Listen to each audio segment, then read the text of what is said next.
Ba-ba-da-bow-bow, Banger Management Fantasy Hockey Podcast. Whoa! Woo! Woo! Hello. Hi. Okay. For those on audio, that's going to be super confusing. But for those watching on video, which you can see on YouTube, Kevin just brought out his cat to say hello. Her name is Thea, and she's beautiful. Okay. Welcome in. Oh, what? And she just woke up from a nap. Nice. Okay, well, good morning, Taya. Welcome in, one and all, to Banger Management, the Fantasy Hockey Podcast with Jake, Josh, and Kevin. How's everybody? I am fantastic. I pulled off 3 trades in the past week. I'm hype, I'm riding high. It's a good time to be alive. Nice. Kevin? I had 6 injuries last week. I have 4 injuries this week, so we're improving, baby. And you pulled off a trade too? And I pulled off a trade. Not as good as Josh's trade, so I'm still salty, but still fun. Cool. Taya? Thea is doing great. She is about to eat. She just woke up from a nap. Living the life. Literally. Okay. Today we are doing our Week 6 Hot Topics and Mailbag episode. Follow us on Spotify, Apple Podcasts, wherever you get your podcast. Banger Management, the Fantasy Hockey Podcast. We are there. I said podcast a lot. Also, Yes, you did. subscribe on YouTube. And the link to all of our socials is in the link tree in the description below. You can find the Discord in there as well. Instagram, TikTok, all of it. We are there. But definitely join the Discord community. Great discussion, trade advice, waiver wire questions. We're there to answer everything for you. So come join the community. Yeah, MySpace, Tumblr, Pinterest, you know. None of those.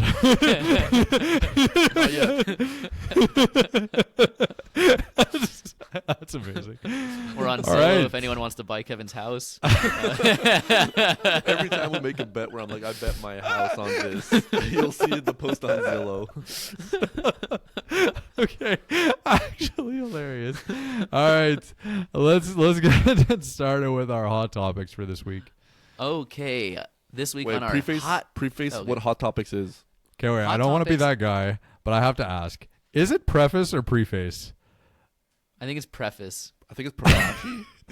Preface, yeah, exactly. It's actually an Italian word, so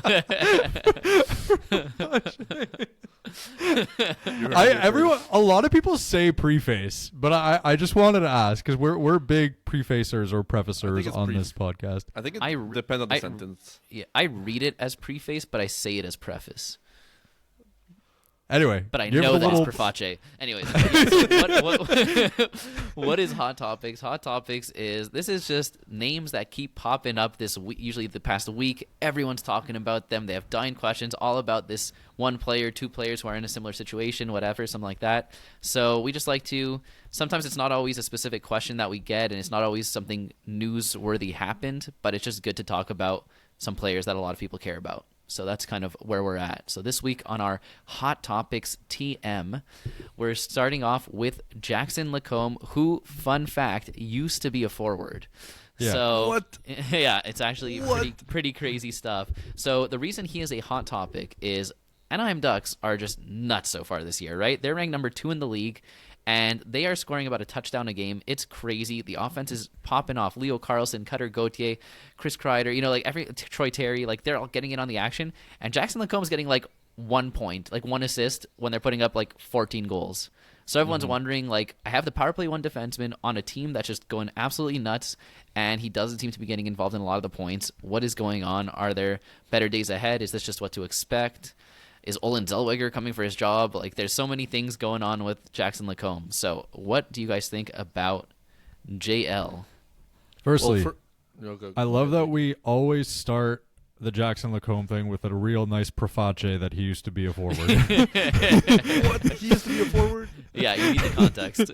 You also have to be surprised every time somebody says it, as if you've never heard about it before. Yeah, this is the hottest of topics. Just the Anaheim Ducks in general, my favorite team other than the Canadians to watch this year. So good.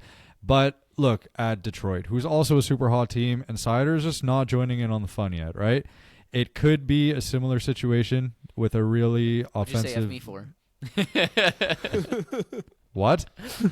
You know that meme where it's like someone just like gets a shot fired like a random stray at someone and they're like, "What'd you say F me for?" You know, that's like me being the cider owner in our league, and you just like bring him up out of nowhere to say how he sucks. No, Anyways, it's just a very similar situation, and FU. But look, it's really obviously been disappointing for him so far. That being said, I think it's a combination of what's going to happen is that Anaheim's going to slow down and he's going to get a bit better. I don't think Zellweger's going to really make a run for the power play one after getting, Anaheim's winning and he got paid a ton of money. That's a recipe for continued deployment. It doesn't necessarily mean, yeah, exactly. Follow that money. It doesn't necessarily mean that he's going to be like a point per game defenseman, but better days are ahead, I would say. Yeah, I think when it comes to Lacombe, he was one of those names that, like Frank Nazar, his name is just always super highly touted for the production you're getting. People think, like, I feel like after the contract in the offseason or earlier this season, it's just people are putting him on a pedestal being like, I'd rather Lacombe over this guy, Lacombe over this guy. His category coverage right now is basically the same as last year, except with 0.2 less points and 0.2 more power play points. So, like, the math's not mathing. I think the shots and the blocks that you're getting are what you can expect. That's not really why you're rostering him. I'm not encouraged for Lacombe's, like, outlook. The good news, at least, is that his power play production has been good. Like, it's hovering around 0.3. So, for a team that's, that's really good. Yeah, but his points this season are 0.45. So, 2/3 of his points are on the power play, which is not sustainable, right? Like, nobody averages that. So you expect his points threshold to be higher. The power play at least stays the same. The thing is, you're worried when Anaheim's doing all this good stuff and he's not getting in on any of the action. It's kind of concerning. I'm not threatened by Zellweger, but would I be surprised if weeks down the line when the power play is not clicking as much, they change things up? Like, I will not be surprised. So I would in the back of my surprised. Mind. I'm not. I mean, it seems like my kind of opinion is usually, there's no way someone's coming to usurp this guy. Like, not this year, I feel like that's like, it's usually Jakey who like says it's going to happen, and I'm always like, nah, it's not happening, But obviously it does happen sometimes, as we saw with the whole Levshinov thing. But in this case, I really don't see it. I think that, first of all, like, even if he's not touching and getting any points on it, if the power play is succeeding like it is now, they have zero reason to change it up. Like, it's not like the team cares games. If he's not. Yeah, that's it. It's not like the team cares if Jackson Lacombe's not getting points on the power play, but the power play's scoring. They're just happy the power play's scoring. So I really don't see him losing his spot. I think people were overly hyped on him going into the year, and it's funny because somehow the Ducks are doing way better than expected, but he's doing worse than expected. All that to say, his points are going to go up, but he's not necessarily the most exciting fantasy asset that everyone thought he was going to be. Yeah. Okay, we lost Kevin because I guess I went on for a bit too long. My bad. I'll try and be more succinct next time. Let's dive into the next What'd you say F me for? Yeah, exactly. Did we actually lose him? Is he not in the recording? Kevin, can you hear us? No, he's gone, but he'll come back. Oh, he's gone. Yeah. He'll come back, though. Don't worry. Okay. I think we can keep going into the next one, and we'll give our opinions, and then he'll hop back in by the time we get to it. So the next hot topic for this week is Thomas Harley / Miro Heiskanen of the Dallas Stars. I feel like this is such a talked about topic, but I feel like my opinion, and at least just Tides in general, are kind of shifting against what I would have expected to start the season. So going into the season, first of all, I wasn't too high on either of them because both of them are there and they were challenging each other. But I definitely thought that Heiskanen is super overrated for fantasy and that Harley would have a really good shot at taking the power play one deployment from him. But Heiskanen just put up an unreal week. Dallas is firing on all cylinders, and their power play is really clicking, and Heiskanen's a big part of it. I really think that the Thomas Harley dream might be dead, at least for the next month or two. Yeah.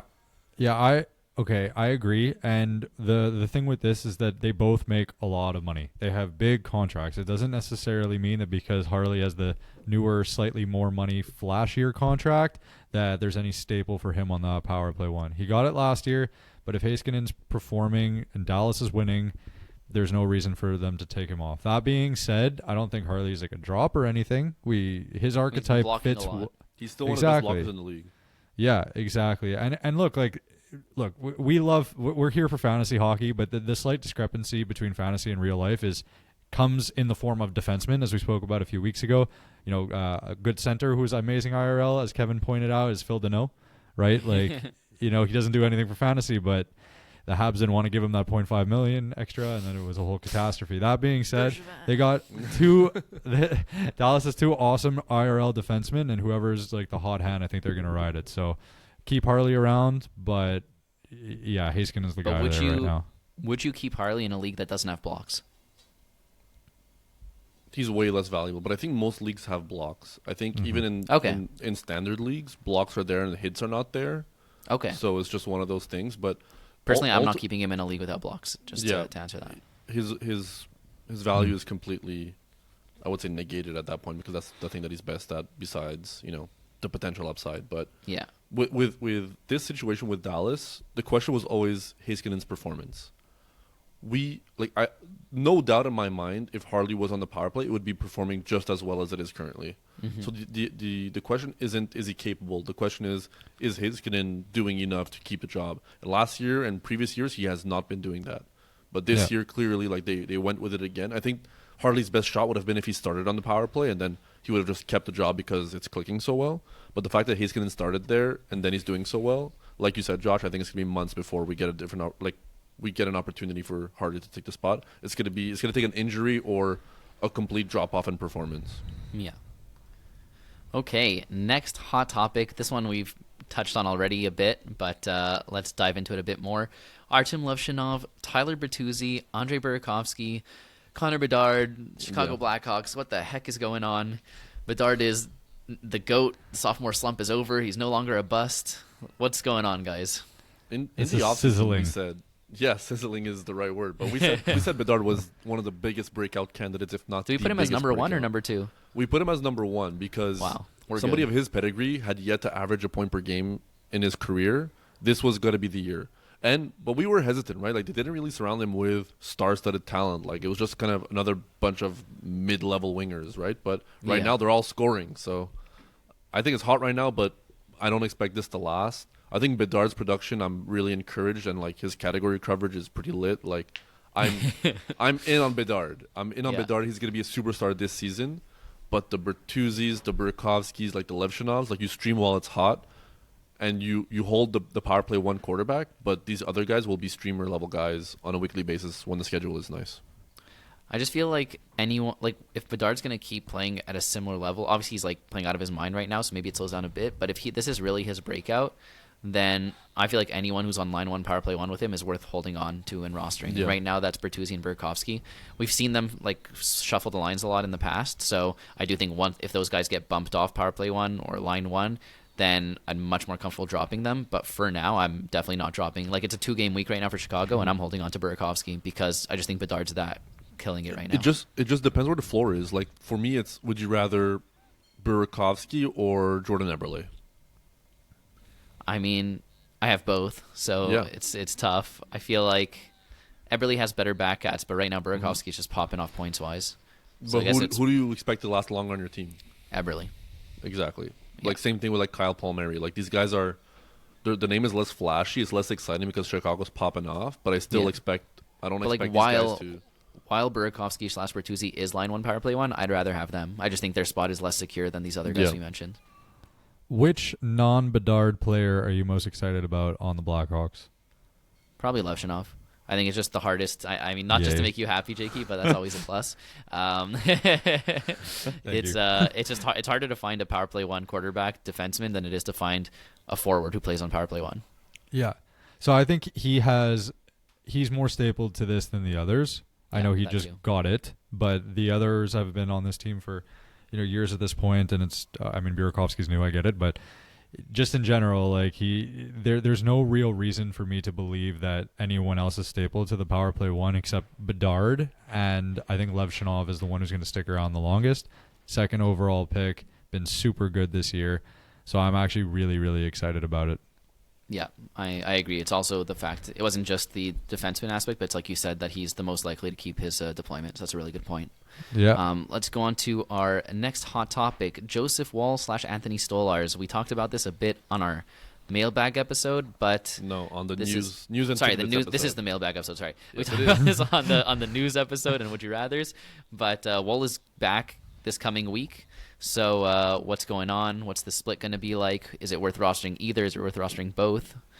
If you guys want to give a quick rundown of what we had kind of decided on the other episode. I think it's 50-50. We're not overly excited about either, but we think Stolarz is going to be better because now he's going to have less games to start. That being said, if I had to choose one, I personally would go with Woll because, Stolarz, we have like the sample size of him not being that great this year. And I think there's some, unknowns with Woll that may actually prove to be decent value. I'm just really not high on the Leafs. I had them out of a playoff spot in my divisional rankings coming into it. I maintain that. I think the Marner loss is massive. So, I would pick Woll, but I'm not overly excited to own either of them. I think it's going to be, we touched on this on the last episode, but clear picture right here. I think it's going to be a 50-50 split, like Jakey said, but I wouldn't be surprised if one goalie gets a better run than the other when they're in form. This Toronto team has not started off the season hot. Like, they're looking for some success right now. They're looking for a savior. And maybe it's Stolarz when he has less workload. Maybe it's Joseph Woll who is coming back. It wasn't an injury, don't forget. It was just kind of like a personal situation. So it's not like he's rehabbing from anything. He just needs to get his mind in the game. I think getting some starts with the Marlies is going to help. And then we've seen him be, honestly, like, he had some real quality last year when he came back from injury. I think at the end of the year, he kind of like stole a bit of games from Stolarz. So I would not be surprised if the same thing happens this year. Yep, fully agree with what you guys said. Last hot topic, Sean Monahan / Adam Fantilli. We also kind of touched upon this in the news episode, but this one we've been talking about, I feel like every week it's just, is Fantilli going to do it, and he finally got that line one deployment, and is power play one to follow is a big question. Jakey, I'll let you go first because you're the Fantilli boy.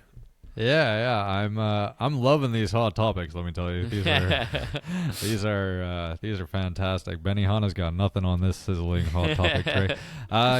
I'm not surprised that they're giving Fantilli the opportunity to prove himself as an amazing offensive player.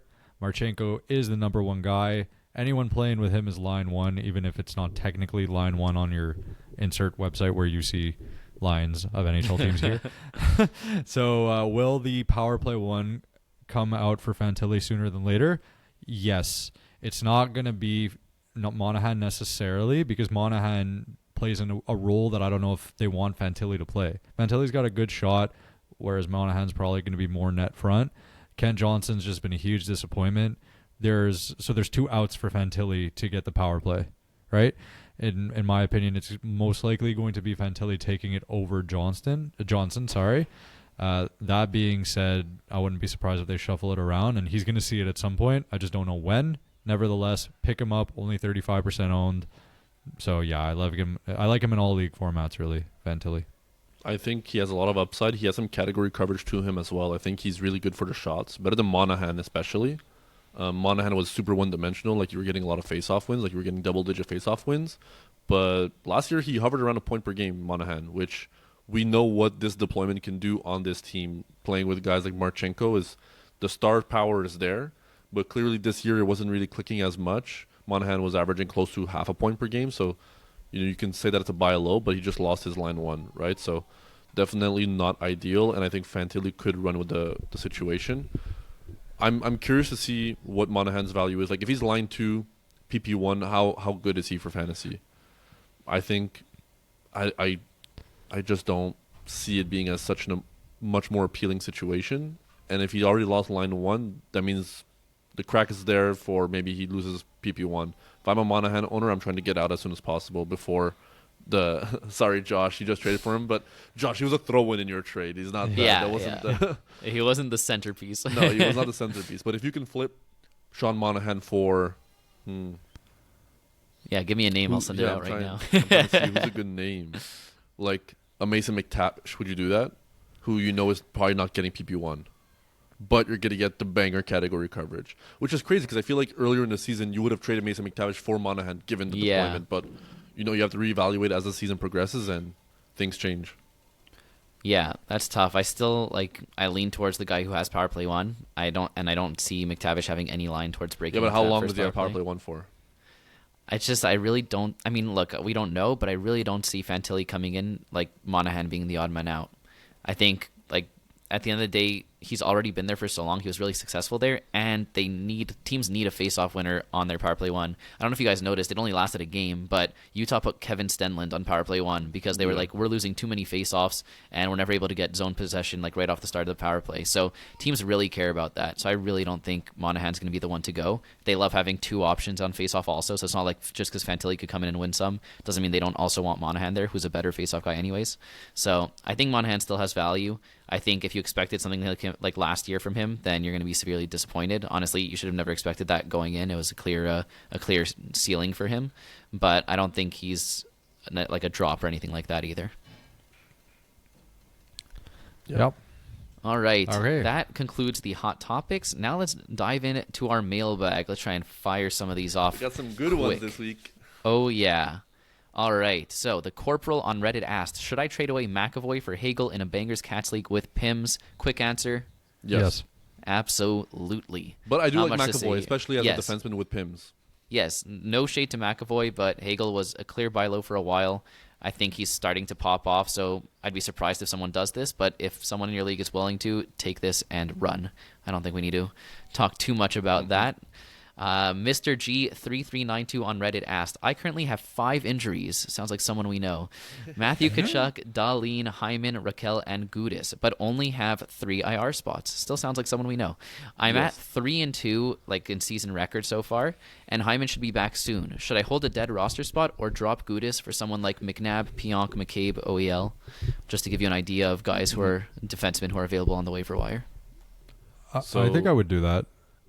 I know Gudis is great for the Banger Cats, but you're not going to win any weeks with this. Like, and it depends like what your opponents look like. Maybe they're very injured. My personal opinion would be that Gudis is the most dispensable, and I know it sucks, but yeah, I would do that for like a Pionk or a McCabe.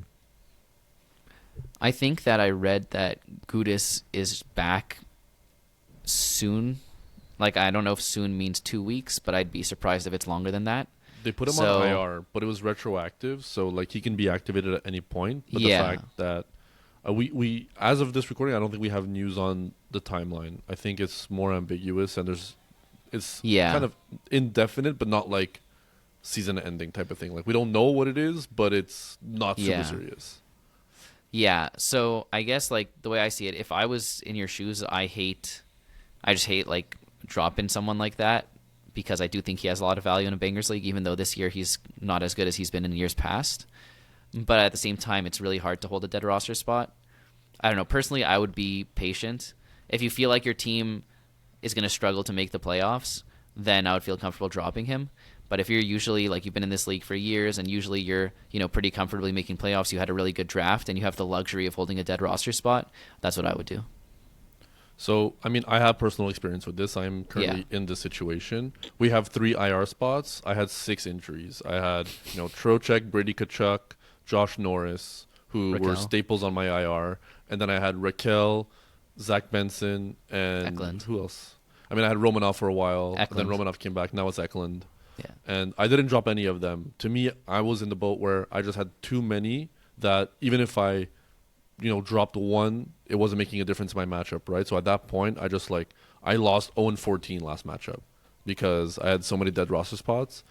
I fell in the standings. I dropped a lot of points. But the thing is, my team is not better off cutting these guys, trying to make an impact this week, and then being way worse off in the future, where I'm giving these valuable guys to my opponents who are not dealing with the same injuries that I'm dealing with, right? So my only success outcome is holding these guys and then making up the value later in the season when they're coming back. So in your case, Hyman is back this weekend, which is good. And Josh, I think you're echoing now. Oh, no. Yeah, my AirPods died. Let me see how to do this. Get some wired headphones. But in the meantime, all that to say, Hyman's coming back. I think if you had to drop anybody, it's Gudis, but I think he's significantly better than those other guys on waivers. So I would try to hold out one more week at least for some extra information. Yeah, but like take Gudas versus like a Leon Bichelle, you know, who I'm Gudas sure much is better. available in this guy's league. I hear you, but Michelle is just a hits guy. and Gudas you're saying has the blocks. Yeah, Gudas has the blocks as well. So And the far pimp. this season, And the pins. it's 1.71 blocks for Bichelle and 1.71 for Gudas, 1.25 for Bichelle. So and Bichelle has more pims than Gudas. So to me, I'm like, you know what? This is obviously the one I'd cut because the other guys are really, really excellent. To Chuck, Darlene, obviously you got to keep can't cut them. those guys. Hyman, Raquel as well, but Gudas, I think you will find hitting guys like Colton Dach. I'm pretty sure is on here. He's a monster. You know what I mean? He hits everything. So to me, I would say Gudas is dispensable, and then that way at least you can mitigate some of the blow for now. Yep. Okay, so got a bit of a mixed bag there, but I feel like I will say Gudas has been a bit underwhelming this year, so I don't think it's crazy to drop him. Let's move to the next one. We've got Prince Venom on Reddit asked, in an 8-team league with goals, assists, points, plus minus, power play points, game-winning goals, face-off wins, hits, blocks, should I drop Fox or Harley for Trouba? If not, how long do I hold on to these guys? Before we even get into it, you're not dropping Fox and you're holding him for the whole season. So let's get into the Harley versus Trouba because that's the real question. I mean, it's an 8-man league, 8-team league. So, honestly, that just means there's going to be a lot of quality on your waiver wire. A guy like Harley is completely dispensable, in my opinion. Like, a guy like Trouba, you just stream the hot position from that point because the replacement value is so high. Like, there's going to be guys on waivers that outperform the guys on your roster on a nightly basis if you're in a league like this. Unless, like, you're starting, like, 30 guys on a weekly, like, every night, right? Like, in an 8-team league, the waivers are just going to be ample, full of quality. Trouba, absolutely, I'm streaming ahead of Harley. And then when Trouba slows down, I'm cutting and I'm streaming somebody else. Like, there's going to be better production on the waiver wire at that point. Fox, you do not drop. I know he's more one-dimensional when you're talking about like all these categories, but he's on a Rangers team that not only has the best playoff schedule, but he's going to be one of the defensemen that is going to contribute the most in points.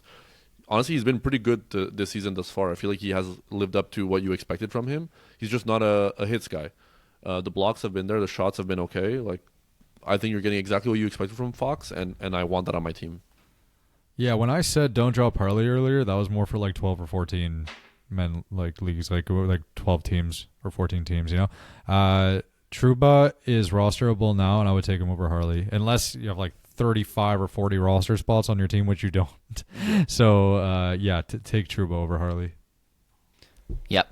Okay, Mass Chingon on Reddit asked, I'm in a 10-team Bangers League and I need a defenseman. Should I trade any of Boldy, Jarvis, or Natchez for Werenski? I don't want to trade Natchez.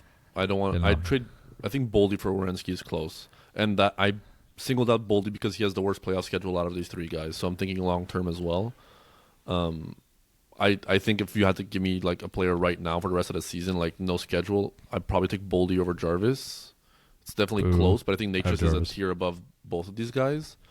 But Werenski is arguably a top 3 to 5 defenseman rest of season as well. Like, and he hasn't put up the numbers that he did last year, but we didn't expect that to hold. I love Werenski. I think this is a good trade. I think you're getting fair value. I agree. I would do Boldy Jarvis, but I would probably keep Natchez. Mm-hmm. Oh no, sorry. I would definitely keep Natchez. Yes. And yeah, Boldy, I would rather Werenski than Boldy, and I think if you absolutely need to, if you really need a defenseman, you could do the Jarvis-Werenski trade. But to me, I'd keep Natchez, Jarvis, and then significantly less Boldy. Yeah, I agree with everything you guys said. All right, Intelligent Invite 3 on Reddit asked, in a Cats League, would you take Nazar or Heineman? I'm definitely taking Heineman. I think Nazar was a big sell high. Heineman, he's not going to necessarily keep up the points that he's been doing, but just the backats are unreal, and he's like a great guy to round out your roster with. His shots and hits have been nuts. Nazar, we said it from the beginning, this is not the type of profile that is sustainable. He also just got bumped off PP1, which is huge for his, first of all, points value, and that's really why the only reason you were rostering him. The Blackhawks power play is going off, and he's on PP2. Like, you do not want to see that. If you still have Nazar, I'm trying to get out as much as possible. Try to sell him on, the flashy name of like waiver wire to rags to riches type of thing, right? You get him off your team. I would rather have Heineman.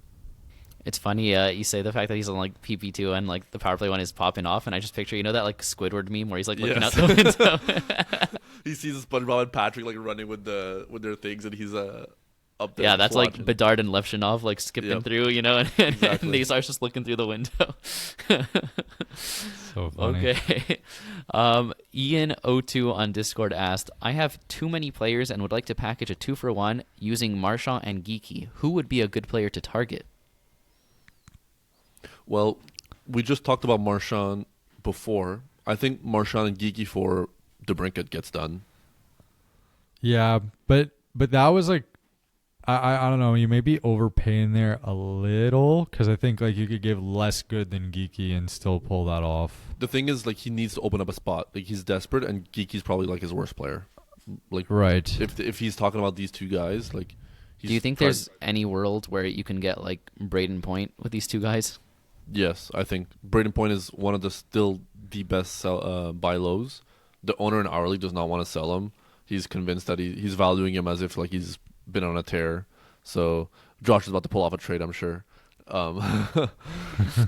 Not. I'm trying. I just got Kucherov, so I'd love to stack them together. Yeah, I'm sure you'll make it happen, and you'll probably send your two best waiver guys. But nonetheless, yeah, I think you can get Point. I think you can potentially get Reinhardt. I just traded for Reinhardt in my league. I think you could target Jesper Bratt, who I also just got in a trade. I think both of those guys they don't have a stink to them, but the owners are definitely not happy. Like it's been pretty inconsistent as of late. I'm not worried about Bratt at all rest of season. Reinhardt definitely has more question marks to his name, given like Barkov, and he's been his value has definitely fluctuated recently. But I would trade both of these guys for them. And I'm just, when you're doing a 2-for-1 and you need to open up a spot because you have like too much talent on your team, like yeah, I don't mind doing an overpay for a trade just to get the better player, because I know like I can stream production. I'm confident in my ability, and also like the value is just not there on your own team because you need a spot. So I would do those are some of the names that I would do. Yeah, Dylan Gunther's a decent one as well. He's, I like that a lot, especially with the whole getting bumped off power play one for a game scare. You couldn't like sell it like, oh look, he's not even a lock, when like they realized how dumb that was and immediately fixed it. So I like that a lot. I would say though that if he has so much talent that he's trying to do a package to upgrade, his team is probably stacked. That means he probably has a good shot of making the playoffs. And then, are you going to be happy with Gunther on your team in the 2 weeks in the championship? Probably That's not. definitely a good point. Yeah. Because I will say that Boston has the best playoff schedule tied with New York. They also have a 4-4-4, which is why, like, normally I have Geeky on my team. Normally I'd be sending out so many offers because he's such a sell high. But I really like the playoff schedule, and I don't think he's this type of sell high who's going to drop off completely. So I'm holding on because of that. You could get Cutter Gauthier. No. No, he's way too hot. Gautier's... Marshall's been hot. Yeah, but Gauthier. Gauthier is ridiculous right now. So I think that's rough. Also, I mean, we spoke about this in a previous episode, but aim for Trocheck. Maybe Jason Robertson. Josh just did Jason Robertson. Yeah, but I like Trocheck even better. If you can pull that off, that'd be amazing, and I don't think it's impossible. Would you trade them for JT Miller? Yes. I would, yeah. Yeah. What about Ovechkin? He's washed. He's washed. I don't know. Maybe you if can I'd still do get that. Panarin. I don't know. Forsberg? Yeah, Panarin would be a good one. Forsberg. These are all good targets. As well. Kevin, you Jake just had like Gensel. a flash of light behind you. Are you getting abducted by a UFO? Could you imagine? Yeah. Oh my God. All right. Okay. Next, we've got Keeper Cat 4 on Discord asked, in a points league, when you're down but not out in a matchup, is it better to pick up a goalie or a goalie with a good matchup, or a forward with scoring potential as a Sunday hero? I oftentimes, in a situation like this, will go with the goalie because I want to say like the points are more reliable to come. Like, he's going to get shots and he's going to get saves. Whether he gets blown out or not, like, that's a different question. Obviously, you want to stream a goalie in a good matchup, but the points is never guaranteed. So that's where my mind is. So I'm like, if I need a safe bet, I'm going goalie. If I'm really down and out, then maybe I go with a forward that I know has some scoring ability. Just in our league, I think it was week 2 where somebody Sunday streamed Charlie Lindgren for a 31 save shutout and then completely flipped the matchup. So you never know what can happen with the goalies going off like that. Yeah, it's also so league dependent, right? Mm-hmm. It's just like it is. Okay, you said points league. It's not a category league, but that's it. Yeah. What's the scoring format? All that stuff. In a bangers league, it's close, right? Because you can stream someone for shots, and they could get you that, and at least flip one category, mitigate the damage. But in a points league, if you know that there's a guaranteed start from a goalie, look, if it goes badly, you're going to lose anyways. And if you're looking for a Hail Mary, at least you have someone getting the reliable starts. Whereas for a player, it could still be straight zeros, even if it's McDavid. You know what I mean? So at least you're getting somewhat of a floor with a potential high ceiling. I would go with the goalie. Yep, I go with the goalie as well. And obviously, this is a points league. I think the only question here is what are the goalie points? Is it 0.2 for save and 5 points for a win, or is it 3 points for a win, or do you get penalized for a loss? Take that into account, but answer goalie, I think. Yeah. Yeah, I agree. Goalie has the most upside. All right, Perry on Discord asked, is the Connor Bedard breakout finally here, and do you think this continues? We've already talked about this a bit on our hot topics. I think we all agree that the Connor Bedard breakout is here. He is him, uppercase him. And yeah, I'm definitely interested in anyone who plays with Connor Bedard on line 1 or power play 1. I think Bedard's a second-round pick next year. Can I give you some names and see if you'd rather where are we drawing the Bedard line real quick? Before you do that, I don't think that the pace of 128 points is sustainable. Just to say. But I actually don't think 100's impossible, which is saying something because the surrounding cast sucks. Maybe they'll bring in someone good at some point during the year. You never know. The reason I really like it, though, is because the vast majority of his production come from assists, yet he's shooting a lot. So I think the goals can have an uptick, and he can be really, really great. Yeah, right, I'm curious for your list. Let's work our way up. Bedard or Matt Boldy? Bedard. That's a tough one, but I think I go Bedard. Okay. Bedard or Jake Gensel? Bedard. Bedard. I like Gensel, but I like Boldy better than Gensel. Bedard or Kempe? Bedard. Yeah, let's keep it rolling. Let's go Bedard. Okay. Bedard or Jesper Bratt? JVI, TBI, DNHL. Bedard. Really? So Josh, you're going Jesper Bratt? I think Bratt gets more points and more power play points, but Bedard gets more shots and more face-off wins. So I think I probably, for this year, I'll say Bratt. Next year, I think I could actually say Bedard. Okay, Jakey, since you also said Bedard or Nylander? That's good. I'm going Willie Styles. Good. That's good. I'm extremely high on Bedard, but I could tell. I think we're I'm at second round value right now. I think I'm gonna go Nylander, but I want to hear your next one, and don't say Natchez because I got a soft spot for Natchez. That's just me. I mean, my next one is probably Natchez is the perfect name, or Marner. I would take Bedard. Sure. I would take Bedard over Marner.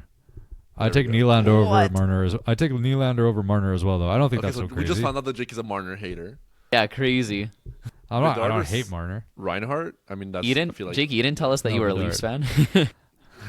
No, I think. Look, guys, Bedard. Wyatt Johnston. Yeah, or Bedard. No, Bedard.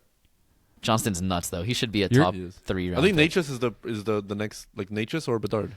Natchez. Okay, we're all over the place. Let's move on to the next one. Why? What did I say that was so crazy about Natchez? Who of the people you named are better than Natchez? Marner. No. I think you're. I don't know where this Marner hate came from, but it's just his shots are not nearly as reliable, and true. And I think Nylander. I don't think Marner Natchez is pretty crazy. I don't think that's crazy. I think it's very close. Yeah, and Nylander over Marner. Nylander's got 1.77 points per game this season. It's ridiculous. Okay, no, when I said we're all over the place, I mostly meant that we're getting on a crazy tangent, and we should keep moving. Anyway, Bedard. Where's the line? I'm very high on Bedard, but I think Natchez is the line. Somewhere between Nylander and Natchez. But hey, Not I'm great. there with Celebrini as well, and I don't think Celebrini to Bedard is such a crazy mix, right? Like I'm higher on Celebrini, but I think And one of them because probably won't make Team Canada. yeah, which is That's nuts. crazy. That's nuts. Yeah. Okay, I'm moving on to the next one. Yeah. Why Swan7934 on Discord asked, what should I do with Freddie Anderson if the 3-goalie situation on Carolina sticks? If there are no good goalies on waivers, am I better off dropping him and streaming goalie starts? Yes, drop him. He's not. Okay, I'll say my opinion. I think he's a drop. I think any goalie that's part of a 3-man rotation is a drop, and especially when he's not the main guy of the 3. I think it's pretty clear Kochetkov's the main guy of the 3 at this point, and Freddie's made of glass. And Carolina, we've talked about how they're not the best for goalie cats, even though they put up wins. For all these reasons, I'm very happy to drop Freddie. I'd rather he's going to get you max 1 start a week. I'd rather just stream a guy with a good matchup that week. I think that was the thing, right? Because I mean I remember answering Why Swan in the Discord, and he basically said like the available guys on his waivers right now are like he'd have to stream like an Eric Comrie on a back-to-back type of thing. It's not like you're not picking up a Columbus goalie or something like that. Like nobody with reliable starts. You're just basically streaming on back-to-backs. Would you rather? Yeah, that? I'm fine with that. Okay. The thing with Freddie though is that I feel like he has the upside of like a Brandon Bussey getting sent down or something, and he just like ends up having a floor of 2 starts per week type of thing, where. And even if they go to 2 goalies, and even if that 2 goalies is 50-50, Because which I don't think forget, is you're also like dedicating 1 ad every week or multiple to goalies to not only hit your stars but also compete in that category. So I think the value of having that ad to use for your forward and streaming there, whereas Freddie is not going to get you more than 1 start a week, but you're just streaming that other start anyways. So I think honestly, like given the situation, I would keep Freddie and keep the flexibility of using my ads however I want. Personally, I'm dropping Freddie, but I hate having a guy who's going to play 1 game a week on my team. Sure. And sometimes, like if Caroline has a 2-game week and the rotation falls a certain way, then Freddie gets 0 games in a week. That's just a dead roster spot. It sounds like his league is super deep. Eric Comrie is like, Freddie's on waivers and ours, and we have a very deep league. So I mean, I just cut him. Still, yes. I mean, like if he was cut worthy, right? At the end of the day, Askarov and Elvis over him. Yeah, at the end of the day, if it's something that you have like that, if it's that deep of a league and you have nobody else good to pick up, then yeah, that's rough. But if you have decent players, I would definitely do that and then go for the stream. So that's where I'm at. I see where you're coming from, Kevin. Makes a lot of sense for sure. Look, I mean, if Bussey does get it's not like Kochetkov's the pinnacle of health either. Like another injury and Kochetkov's back into the spot that he had before. I'm just saying, like I think the floor is high enough that you're getting similar production from what you'd be streaming, so that I'd rather just hold the spot and not have to worry on a weekly basis of like, first of all, hitting my stars, getting the production, and also like having the flexibility. Does that mean you can't stream better production? Absolutely, you can. You probably could, but for me, it's the stability of the situation. Yep. Let's go to the next. Okay, Shepherd Commander on Discord asked, in a points league, how do you feel about having no extra D or just 1 goalie? I have a lot of forwards with guys like Trocheck getting healthy. I always want 2 goalies at least if you have 2 goalie spots. I think that's just depending on what your league format is, but in 99% of leagues, like you want at least 2 goalies. But I don't hate just 4D and no extra D. I think that's very feasible, especially if you have a star team where you have a lot of value in your forwards. I don't hate that at all. Yeah, I'm with you there. Yeah, that's usually how I run my teams, is 2 goalies, 4D, and then just the rest forwards. Yep. Okay, Easy Peasy on Discord asked, is Svech truly back from the Shadow Realm? He's got increased time on ice, line 1, power play 1, and is putting up good numbers. I think I could take this one if as the Svech holder in our league, but also the one who just dumped him. The way I see it is Svech at the start of the season was the lowest of the low you can get. I mean, he was putting up straight zeros. He had terrible deployment, and I knew that wasn't going to last. I'm not surprised. I'm surprised at line 1, power play 1. I expected him to land around line 2, power play 1, but I'm not surprised he's made his way there. At the same time, I wouldn't be surprised if he makes his way back to line 4, power play 2 at any moment, right? Rod is kind of just crazy with that stuff. I do think Svech is kind of getting into the tune of things. I don't think he's going to be as bad as he was at the start of the season. But I do think if you can sell high on him now and just not have the headache and sell him for someone who's just more guaranteed deployment, then I would. And I did. I traded Svech and Faber for Jason Robertson and I'm feeling pretty comfortable with that. I'm with you there. I think you use this increased production over the last week and a half, and you trade him. You trade him as much as you can, which is only once. But yeah, I do not want the headache of it's nice while he's line 1, and then he gets bumped down to line 3 again or 4, and then you're cooked. So I'm capitalizing on this now, and that doesn't mean Svech won't have value rest of the season. That won't mean he won't be good. That won't mean he won't be elite. But if you can trade him right now for what he's been doing and the promise of what he was drafted to do, and you get like a reliable asset for the rest of the season, like I'm cashing in on that. Yep. Yeah, 100%. I am looking forward to not having to talk about Svech as much for the rest of the season now that he's not on my team. Next, we've got Yoshi's Woolly Worm on Discord asked. I love some of these names. It's amazing. In a Cats league with wins, goals against average, save percentage, and shutouts, which 3 of these 5 goalies would you want? Sorokin, Decord, Allen, Woll, Askarov. To me, Sorokin and Decord are the easy ones, and then of the other 3, right now it's looking like Askarov is the best of the 3. Allen's my last one, so it's really between Woll and Askarov, and I'm leaning Askarov. I like Askarov a lot. I have him in our league, so I'm a little biased now, but I picked him up instead of Freddie Anderson. So he's in a similar situation where he's starting every other game, but right now it's been like a week or 2 that he's actually giving you quality. I agree with Josh. I think Decord and Sorokin are the 2 must guys, but I think Woll is in that conversation too. Like he's going to be in a similar situation to Askarov, just on a team that's supposed to be better. So will he be better than Askarov? It's potential, but right now you got to take the value ahead of you, and maybe you just stash Woll and you have the opportunity to decide after. But I think Allen is the clear cut. Yeah, I'm with you there. I'd probably lean Askarov as well. And I mean, look, they want him to be the starter. So I know they have it. They tried and it didn't work, but now they're good again doing the tandem thing. So we'll see if it ever becomes him as a starter and being good is a question mark. But Askarov's got the highest ceiling and what's looking like the highest floor because the Sharks are not bad. Yep. Yep. Okay, Jordari on Discord asked, what is your current favorite jersey in the NHL? Okay, ignoring other than the Habs because we're all Habs fans, my favorite is actually the Florida reverse retro ones. The ones where like it's the light blue with the palm tree. I don't know if you guys know what I'm talking about. They copied the Penguins jersey. Yeah. OG light blue. Yeah, actually I don't know if those were reverse retro. I don't know what they were, but it was essentially, the light blue with the palm tree. I love those. Those are pretty sick. But Yeah, okay, cool. no retro jerseys, just like classic current NHL jersey. I think the Habs have one of the nicest jerseys. I said we can't say the Habs because that's our team. The Habs jerseys are iconic, though. I like the Rangers jerseys, though. I do. They're nice. I like the color scheme.